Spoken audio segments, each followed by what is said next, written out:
Baik, salam berjumpa para pemirsa sekalian dimanapun berada.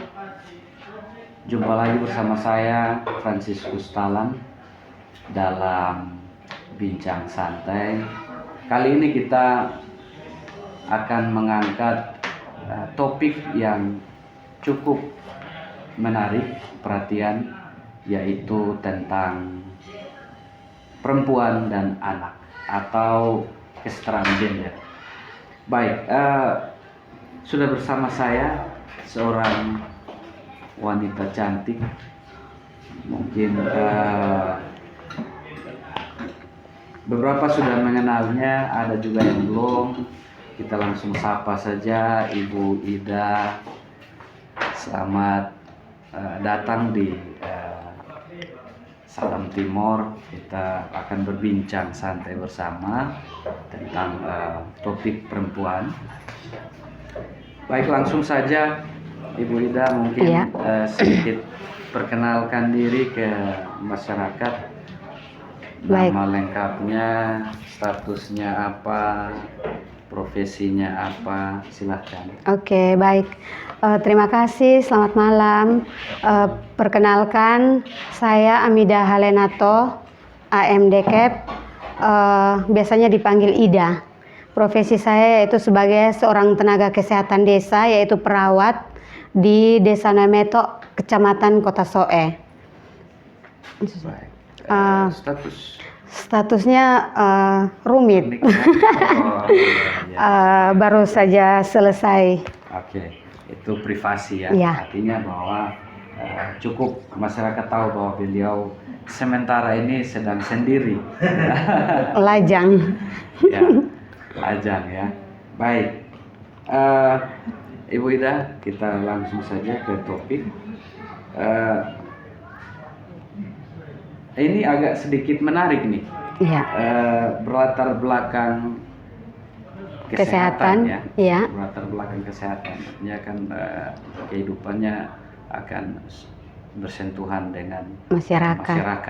Nah, itu menarik juga. Nah, tapi di samping itu katanya Ibu Ida ini sekarang selain profesi perawat, sudah mulai melibatkan diri ke dunia politik. Betul begitu kan? Alasannya apa bergabung di dunia politik? Baik, terima kasih. Saya memang profesinya sebagai seorang perawat, tenaga kesehatan desa, tapi saya belum PNS. Saya belum pegawai negeri. Saya masih honor sampai saat ini. Dan bagi siapa saja itu boleh. Kalau dia belum PNS, dia boleh bergabung di bidang politik, karena di situ itu kita bisa belajar. Saya juga sekarang ini bergabung di belajar berorganisasi. Iya, belajar untuk berorganisasi. Karena apa? Karena kalau lewat politik itu kita bisa belajar tentang suatu kepemimpinan, di mana seorang pemimpin itu kan mau jadi pemimpin dia harus belajar. Tidak perlu dia pintar, tapi dia harus belajar dulu. Siapapun itu bisa. Saya itu mau bergabung, khususnya sekarang ini saya lagi bergabung di partai politik, yaitu Partai Golkar. Oh, betul. Ya, Partai Golkar, yang dimana saya juga salah satu anggota, kader, bukan anggota, kader, dan saya juga berorganisasi, yaitu di AMPG, KPPG, pokoknya saya bergabung semua. Itu apa itu organisasi? Itu organisasi dari setiap partai dia punya organisasinya masing-masing. Jabatannya sebagai apa? Saya di situ sebagai sekretaris. Iya, saya sebagai sekretaris. Jadi saya ini pun baru mau mencoba untuk belajar bagaimana caranya untuk kita bisa membantu orang. Membantu orang itu dalam artinya melalui politik, seorang pemimpin itu bisa menunjukkan cara memimpin dan cara menolong orang itu yang tepat sasaran. Karena apa? Kebanyakan banyak orang yang dia sudah diangkat menjadi seorang pemimpin, banyak janji-janji yang dia ungkapkan kan, tetapi pada saat dia menjadi pemimpin, di mana sasaran yang harus kita tolong itu di mana gitu loh. Maksudnya, jadi saya coba untuk belajar, karena untuk belajar di bidang politik itu juga dia punya strategi. Dia tidak segampang yang kita pikirkan, dia punya strategi dalam berpolitik. Jadi tidak sembarang orang, tapi siapapun saja boleh bergabung. Ini saya tambahkan sedikit ya Kak. Kemarin itu saya salah satu perempuan dari Timor Tengah Selatan yang kemarin saya mengikuti tes untuk mengikuti Golkar Institute. Golkar Institute itu pendidikan tentang di mana kita berpolitik. Jadi kemarin itu saya bersyukur karena kemarin saya ikut tes, wawancaranya itu kan harus dalam bahasa Inggris semuanya. Dan saya senang karena memang saya bisa.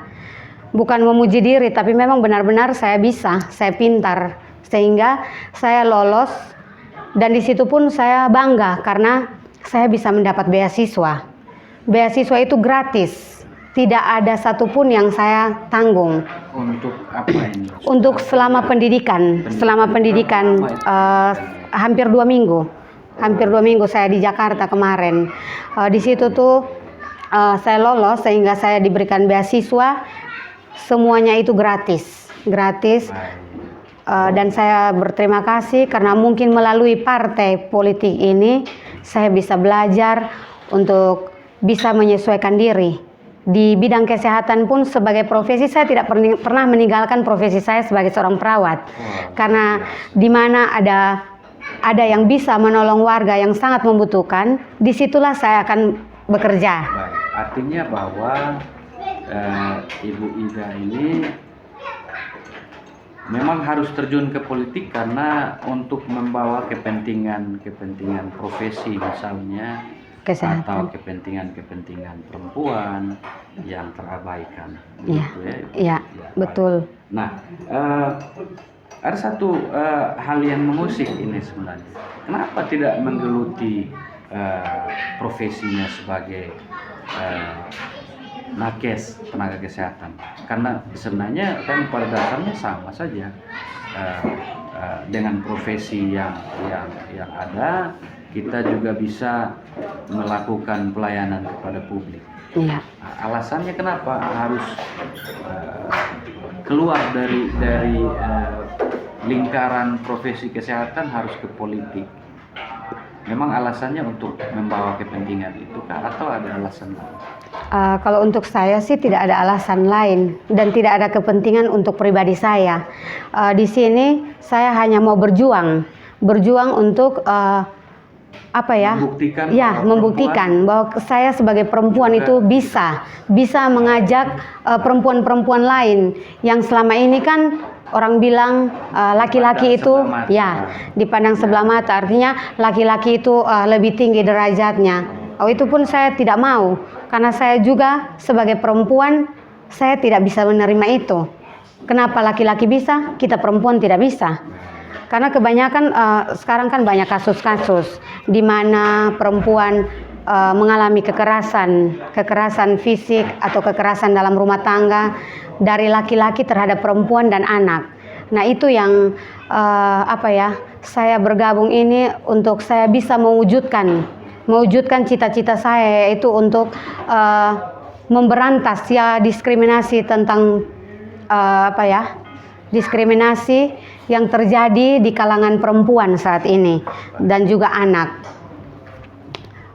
Saya sendiri pernah merasakan kekerasan. Oh begitu. Ya, saya betul-betul merasakan dan terjadi dalam kehidupan pribadi saya sampai saat ini. Tetapi saya sebagai perempuan saya berpikir, kalau saya mau lemah pasti saya akan diinjak-injak. Jadi saya benar-benar harus belajar untuk membuktikan kalau saya itu bisa maju. Saya bisa maju. Hanya karena mungkin masalah sepele, masalah rumah tangga, itu biasanya bisa mencapai sampai ke kekerasan. Itu yang terjadi dan saya alami sampai saat ini. Tetapi saya mengajak kita semua perempuan-perempuan yang ada di Timor Tengah Selatan untuk berani berjuang apapun tujuan kita dan apapun yang akan kita kerjakan, kita harus kerjakan dengan tulus. Terutama kita menolong orang itu dengan tulus tanpa mengharapkan apa-apa. Artinya dari ini cerita semua, Ibu Ida terdorong dari kondisi pribadi, pengalaman pribadi terhadap perlakuan kaum laki-laki Adam terhadap perempuan.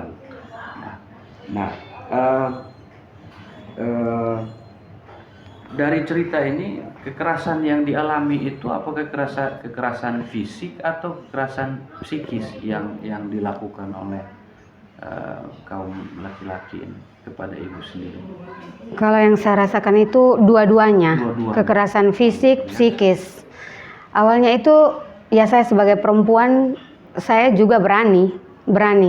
Tetapi ya namanya sudah berumah tangga, lama-kelamaan kami mulai lemah. Tetapi di saat itu malah makin tertekan. Saya merasa bahwa saya tidak bisa membuktikan kalau saya itu bisa. Padahal impian dan cita-cita saya untuk menjadi perempuan milenial TTS, atau untuk kalau berhasil kan bisa sampai ke luar daerah. Itu saya sudah ingin untuk itu pun berhasil, dan saya bisa membuktikan kepada masyarakat ataupun kepada setiap orang yang selama ini mendukung saya. Dan di situ pun saya membutuhkan keadilan karena apa? Selama ini kan saya sebagai perempuan merasakan menjadi korban. Saya menjadi korban kekerasan dalam rumah tangga. Saya juga sempat membalas, dan kasus-kasus yang saya alami ini sudah sampai ke SSP, sampai ke Polres, SP3A. Tetapi tidak pernah ada tanggapan apa-apa. Saya juga bingung sebenarnya apa yang harus saya lakukan. Jadi, sehingga alasannya untuk saya harus maju dan tetap ini melalui bidang politik ini. Ya. Karena memang di politik itu mengatur tentang semua sistem pemerintahan, undang-undang. Bagus juga. Artinya bahwa kemungkinan di saat nanti dipercaya masyarakat untuk lolos sebagai anggota DPR nanti di tahun 2024, yang mau dilakukan adalah mengawal kebijakan. Mengawal kebijakan. Melahirkan aturan-aturan yang memihak kepada perempuan, kaum perempuan. Baik. Nah, ini menarik juga karena kebetulan saat ini Ibu Ida menggunakan, minta maaf, baju yang berwarna kuning, artinya menunjukkan bahwa memang betul-betul darah Golkarnya kuat sekali nih. Ya, kalau mau dibilang sih memang. Ya, kalau kita bicara soal politik ini kan, politik itu adalah sesuatu yang memang bergerak di ruang yang keras. Dan kemudian istilahnya di lapangan budaya politiknya itu memang beragam sekali. Nah, dengan statusnya ibu sendiri sebagai seorang perempuan, nah ini yang memang agak menarik ini, karena kebanyakan perempuan di TTS ini untuk bergerilya di lapangan itu agak sedikit berhati-hati. Maksudnya berhati-hati dalam hal melakukan kunjungan ke daerah. Nah, apalagi ini sudah mendekati hajatan. Nah, hajatan politik di 2024. Kira-kira ada tidak hal yang menantang di dunia politik, yang menantang sekali di matanya Ibu Ida? Seperti apa sih ini tantangan? Mungkin bisa diceritakan tantangannya sebagai seorang politisi perempuan. Silakan. Baik, terima kasih. Mungkin saya ini belum lama ya bergabung di bidang politik, tetapi siapapun itu dia sudah mengerti apa itu politik. Dan politik itu memang keras, bro. Orang bilang keras, bro, karena apa? Benar-benar sangat luar biasa. Karena apa? Karena politik itu bisa benar, bisa salah. Oh iya. Dimana kita itu yang harusnya orang bilang politik tuh jangan pakai hati, pakai hati. Karena dia di sini akan beda, dia di sana akan beda. Jadi bagaimana dari kita? Pribadinya kita masing-masing yang menggeluti di dalam bidang politik itu, kita yang harus benar-benar berani. Kalau saya sih orangnya dari dulu memang pemberani. Kalau saya tidak pernah takut pada apapun, selagi saya berjalan dengan benar, saya melakukan tugas saya dengan tulus dan jujur, saya tidak pernah takut dengan apapun. Baik. Nah, tantangannya ini apakah saat turun ke lokasi adakah penolakan kah, atau ada cemooh atau cibiran atau apa? Karena kan perempuan, Iya. jadi otomatis itu akan lahir itu pernyataan-pernyataan seperti itu. Kira-kira pernah alamikah seperti itu atau memang belum pernah sama sekali?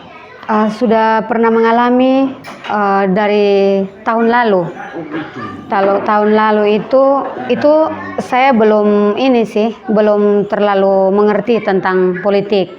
Tapi kalau yang sekarang ini, makin panas. Suhunya Ya, semakin panas. suhunya semakin naik. Iya.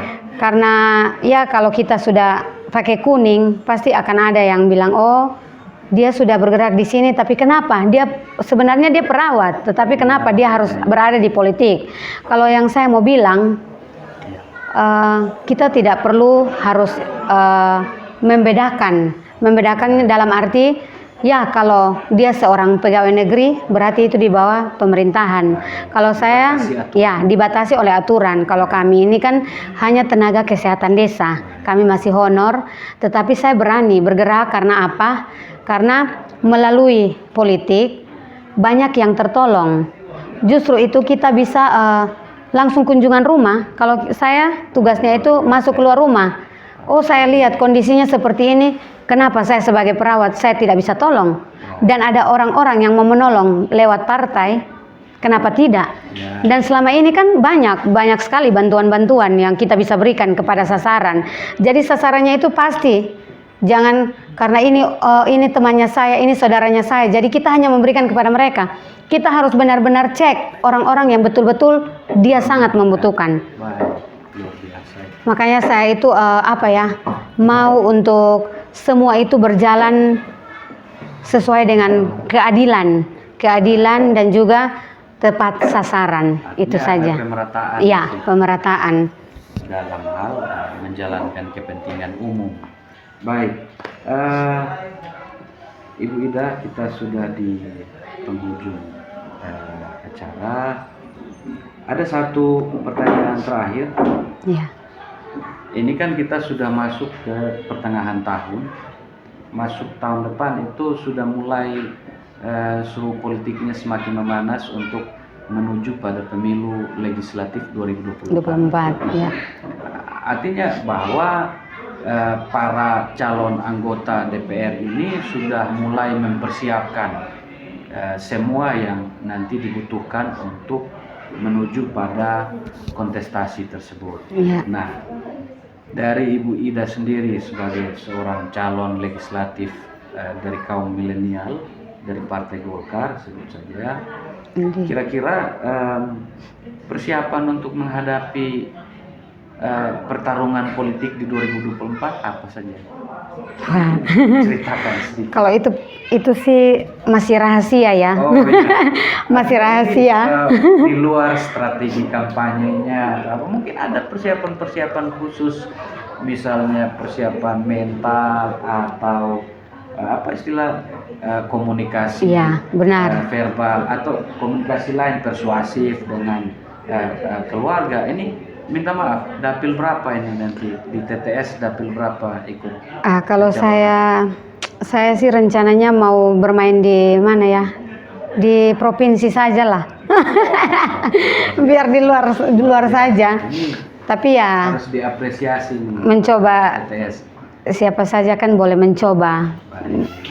Kehendak Tuhan itu tidak ada yang tahu. Betul. Di mana kita melakukan yang baik, pasti ada balasannya yang baik. Ya itu bukan politik ya, tapi itu kenyataan yang saya alami. Betul. Jadi ya pesan dari saya buat semua perempuan-perempuan yang ada di Kabupaten Timur Tengah Selatan, mari kita semua bangkit untuk berjuang. Jangan takut melangkah. Ya, jangan takut melangkah. Baik. Apapun tujuan dan cita-cita yang bisa kita kembangkan, kita maju. Oke. Maju. Jadi jangan biarkan kita selalu menciptakan masalah. Yang ada itu kita harus berani untuk menyelesaikan semua masalah. Seperti saya, sampai sekarang saya kuat, saya tegar. Saya perempuan yang mandiri, Kak. Saya perawat, saya merambang semua pekerjaan apapun yang saya bisa. Di samping saya bekerja sebagai tenaga kesehatan desa juga, saya juga berjualan ikan. Saya berjualan ikan. Langganan saya itu banyak. Pesan langsung saya bersihkan dan saya antar. Saya harus berjuang. Karena kita tidak tahu ke depannya itu seperti apa. Terima kasih. Memang ini kisah yang menginspirasi kita dan para pemirsa sekalian, dan memang patut dicontoh, apalagi ini kita bicara soal kaum Hawa yang sampai saat ini masih dipandang sebelah mata oleh publik.